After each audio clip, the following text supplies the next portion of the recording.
78వ మహాత్మా గాంధీ వర్ధంతిని పురస్కరించుకొని 30వ డివిజన్ పరిధిలో జూట్ మిల్ వద్ద ఉన్న మహాత్మా గాంధీ విగ్రహం వద్ద ఘనంగా నివాళులర్పించారు.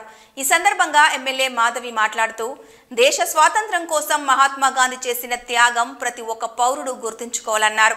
బ్రిటిష్ వారిని భారతదేశం నుంచి తరిమి కొట్టి స్వేచ్ఛా వాయువును పీల్చుకునేలా చేసిన మహోన్నత వ్యక్తి మహాత్మా గాంధీ అన్నారు.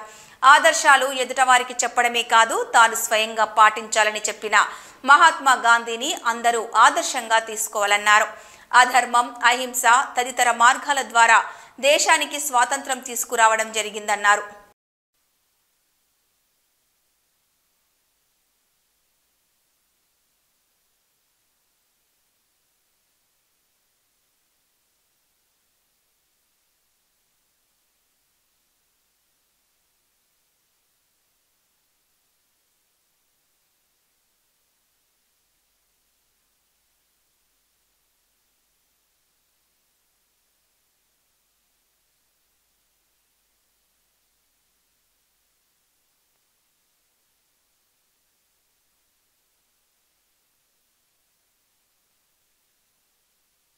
తన ధర్మంగా అహింసే పరమోధర్మంగా భావిస్తూ బ్రిటిష్ వారిని భారతదేశం నుంచి తరిమి కొట్టి స్వేచ్ఛావాయువులు పీల్చుకునేలాగా చేసిన మహోన్నత వ్యక్తి.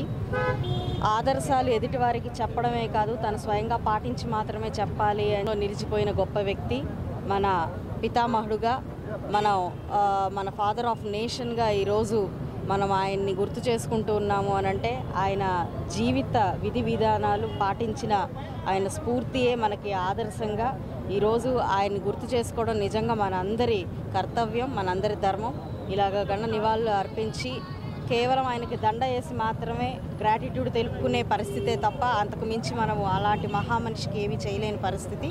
అయితే ఆయన స్ఫూర్తిలో ఏ ఒక్కటైనా అసత్యాన్ని కావచ్చు, లేదంటే అధర్మాన్ని కావచ్చు, లేదంటే అబద్ధాన్ని కావచ్చు, ఇలాంటివి ఏ ఒక్కటి పాటించినా కూడా మనం ఆయనకి నిజమైన నివాళులు కానివ్వండి, జయంతి కానివ్వండి చేస్తున్నట్టుగా మనం భావించవచ్చు. కాబట్టి ఈ నేటి తరానికి, భావి తరాలకి కూడా స్ఫూర్తిదాయకంగా నిలిచే ఆయన చరిత్రని మరొకసారి మనందరం స్మరణ చేసుకుంటూ ప్రతి ఒక్కరికి